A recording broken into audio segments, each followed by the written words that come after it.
नमस्ते श्रोतागण। कहानी चैनल में आपका स्वागत है। आइए सुनते हैं कृष्णा अग्निहोत्री जी की कहानी खत जो गुमनाम थे। आदित्य 5 फुट 8 इंच का गठीले जिस्म वाला नौजवान है।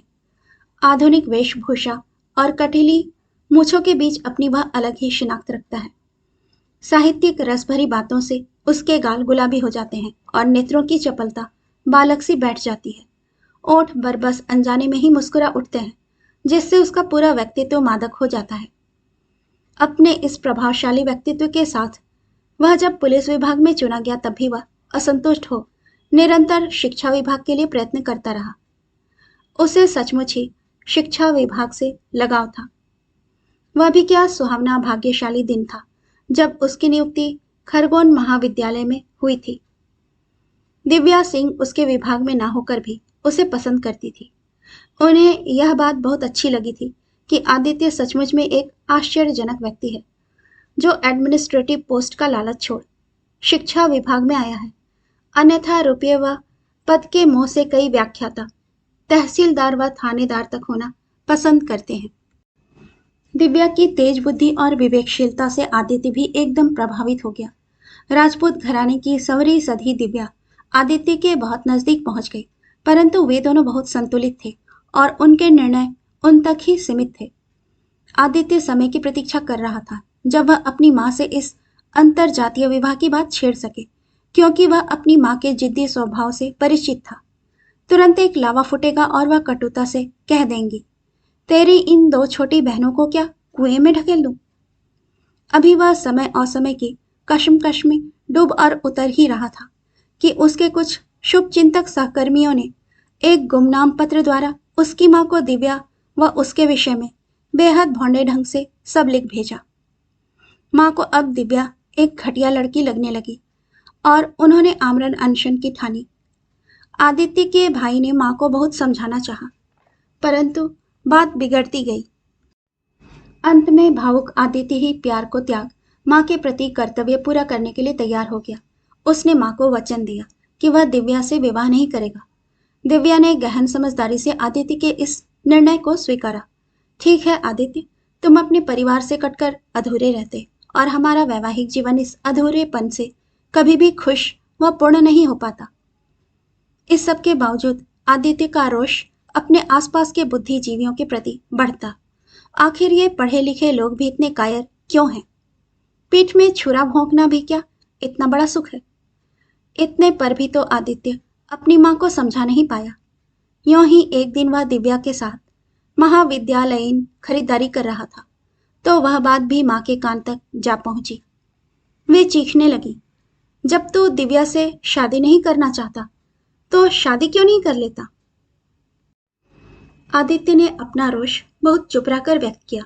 ग्रीष्मावकाश में उसने चुपचाप अपनी जाति की एक अति साधारण सी लड़की नीलिमा से शादी तय कर ली और माँ को केवल सूचना मात्र दे दी। माँ प्रसन्नतापूर्वक बहू को अंगूठी पहनाने गई तो हक्का बक्का हो गई, लगभग रो आई। लंबी हड्डी के ढांचे सी दुबली सांवली नीलिमा की नाक आवश्यकता से अधिक ऊंची और आंखें एकदम खाली खाली, रहने बोलने चलने में फुहड़पन। इसके पहले कि माँ पुनः अपना आमरण अनशन का नुस्खा अपनाती, आदित्य ने अपनी अटैची तैयार कर ऐलान कर दिया, विवाह से इनकार करोगी तो अब मैं घर नहीं लौटूंगा। महाविद्यालय खुला। दिव्या के सामने जाना कितना कठिन था, परंतु वह स्वयं ही सहजता से आ खड़ी हुई। मुझे सूचना तक नहीं, एक उपहार ही दे जाती। जो दे चुकी वह क्या कम है? खुश तो हो? नीलिमा को देख लेना, समझ जाओगी। बड़े डरपोक निकले। जीवन भर अभाव से जूझना कायरता नहीं। आदित्य का चेहरा बुझा था। पता नहीं क्यों आदित्य के एक सहकर्मी ने नीलिमा के सामने दिव्या की बात कर दी। बस वह जब तब दिव्या का नाम चबाकर थूक जैसा आदित्य के सामने फेंक देती। इस पर भी आदित्य दिव्या के सामने सहज ही रहता। वे वैसे ही स्टाफ रूम में बैठते, साथ ही कक्षाओं में जाते और छुट्टी में कैंटीन में चाय पीते। उनकी व्यवस्थित मुद्रा ने स्टाफ में बौखलाहट मचा दी और अब उनके घुसते ही फुसफुसाहटें बढ़ने लगती। एक दिन बहुत ही भद्दे ढंग से आदित्य के एक सहकर्मी ने टोका, यार किस्मत हो तो ऐसी, दोनों हाथ लड्डू, घर में बीवी, यहाँ प्रेयसी। आदित्य चीख पड़ा था, जरा पुनः तो कहो। बात प्राचार्य तक आ पहुंची और उन्होंने भी आदित्य से कहा, समाज में रहने के लिए सीमाएं रखनी पड़ती हैं। समझ नहीं आ रहा था आदित्य को, भला एक अच्छी आत्मीयता सीमा विहीनता के दायरे में कैसे बंध गई। और तभी नीलिमा के पास उसके हफ्ते भर के छोटे छोटे कार्य गुमनाम पत्र से पहुंच जाते। हार कर आदित्य ऊब गया था और नीलिमा को खुश रखने के लिए उसने स्थानांतर मांग लिया। वह लड़कियों का छोटा सा महाविद्यालय था। हल्की नारंगी कमीज पहने आदित्य को लड़कियों के जत्थे बहुत स्नेह से देख रहे थे। एक ने कुछ जोर से कहा भी था, यार पहली बार बसंत बहार आई है, नए सर हैं, बहुत स्मार्ट। उसके डिपार्टमेंट की मैडम बीमारी की छुट्टी पर थी। तब भी आदित्य लड़कियों के हौसले के साथ खुश था। छोटा सा स्टाफ था। सबसे अच्छा रहने वाला आदित्य सभी का प्रिय पात्र था। एक ही बात आदित्य को नापसंद थी, वह उन सबकी नुक्ताचीनी वाली बात सह नहीं पाता। महिला व्याख्याताओं की पीठ मुड़ते ही पुरुष मंडली चटखारे लेने लगती और अच्छी खासी मुलाकातों का कचरा बना डालती। वो मिस कपूर है ना, जब देखो कमबख्त खन्ना के स्कूटर पर ऐसे घूमती है जैसे। और वो मित्रा बनी हुई है, पुरुषों से ऐसे घबराती हैं जैसे देखते ही पिघल जाएंगी। अपनी सूरत तो देखें, आंखों के नीचे स्याह दाग और बाल खींचड़ी। आदित्य इन सबसे उदासीन हो पुस्तकालय में जा बैठता। ऐसे ही वह जब एक उदास दिन को काट रहा था, तब खुली हंसी के साथ गोरी और बेहतरीन उस सुंदर स्त्री ने उससे प्रश्न किया, आपने टाइम टेबल तो चेंज नहीं किया ना? नहीं, आप कब लौटे? आदित्य मुस्कुरा उठा, आज ही। चाय पीते हो ना? हाँ चलिए, वाक्य आदित्य ने पूरा किया। प्रिया क्या आई? महाविद्यालय की सुनसान घड़ियां घंटियां जैसे बजने लगी। वे एक पल भी उसे अकेला नहीं छोड़ती। ना जाने कितनी फुर्ती थी उनमें। सुबह से ही कभी मटर की कचौड़ियां तो कभी मठरी, कुछ भी ताजा बना लाती। खाने पीने का शौकीन आदित्य जब उस सबको बहुत प्यार से खाता तो वे बहुत खुश होती, एकदम तृप्ति से, जैसे वे भर जाती। तुम्हें तो होटल ही में खाना पड़ता है ना, मेरे घर आ जाया करो, बढ़िया खाना खिलाऊंगी। आदित्य उनके घर जा पहुंचा। उस दिन मैडम प्रिया नारंगी रंग में अनुपम लग रही थी, परंतु हर पल जैसे उन्हें कुछ चुभ रहा था। आदित्य ने उन्हें सहेजा और उन्होंने मुक्त भाव से अपना मन खोल दिया।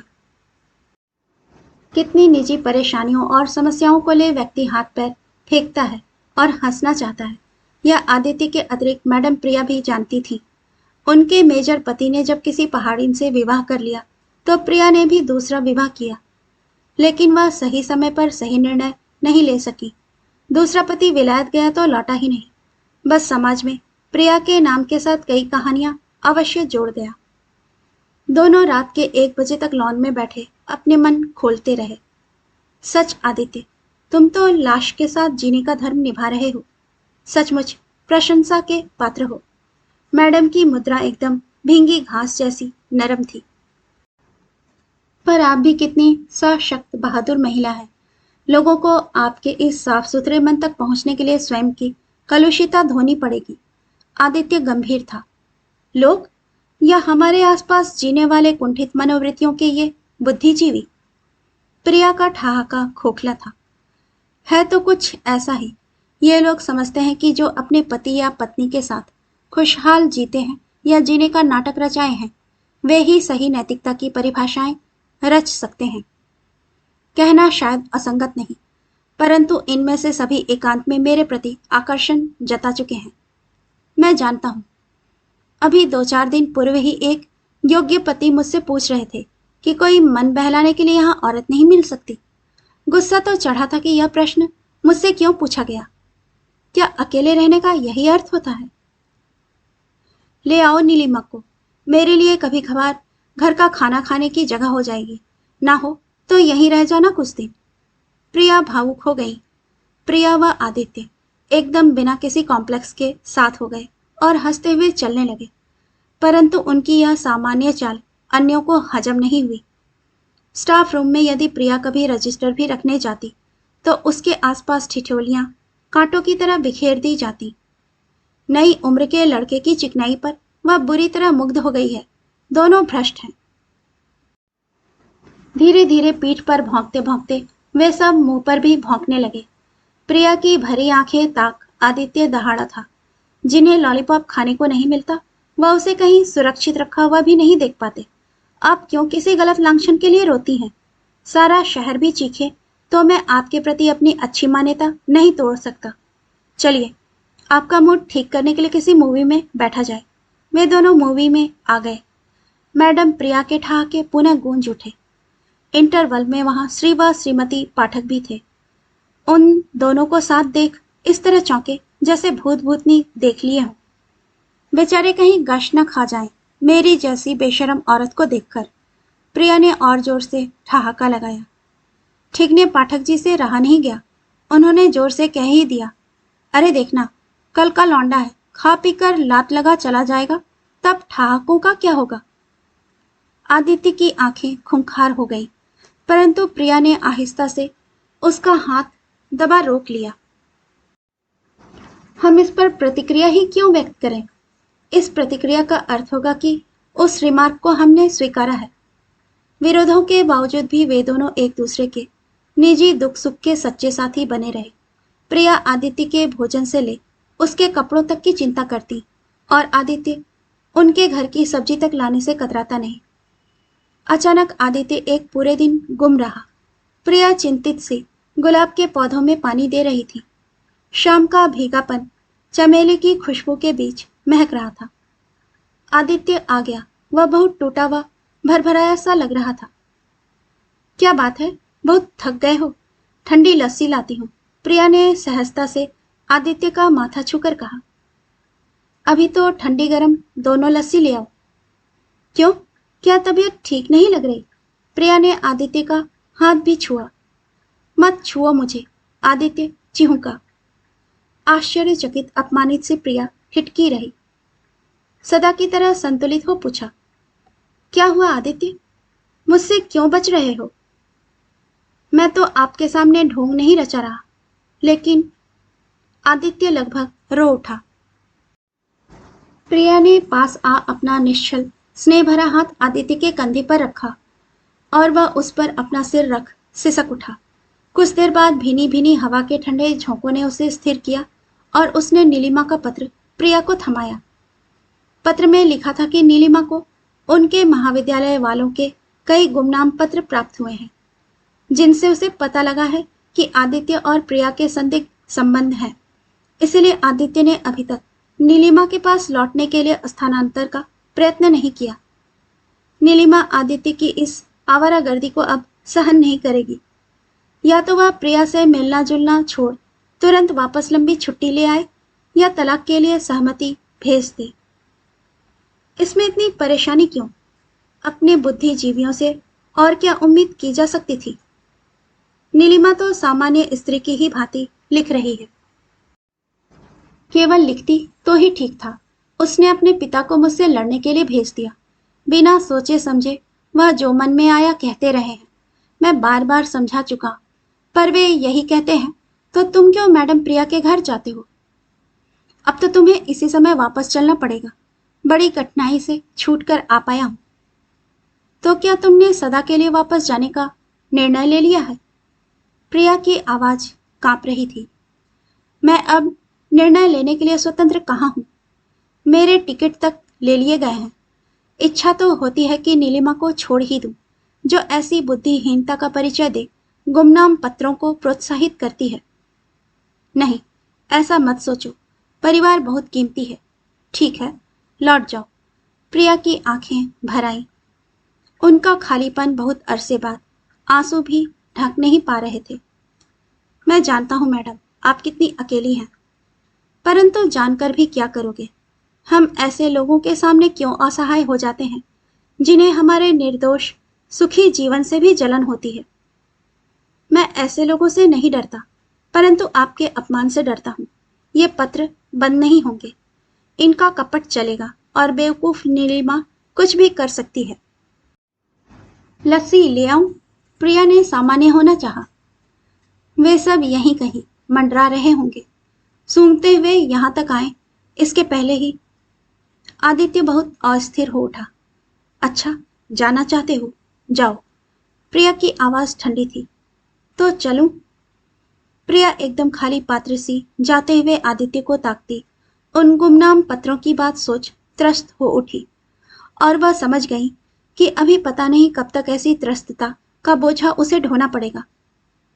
शायद तब तक जब तक समाज नर नारी के सहज रिश्तों को सही मान्यता नहीं दे देता। कहानी सुनने के लिए आपका धन्यवाद। श्रोतागण, आपसे विनम्र अनुरोध है कि कृपया कहानी पसंद आए तो इसे लाइक और सब्सक्राइब जरूर कीजिएगा। धन्यवाद।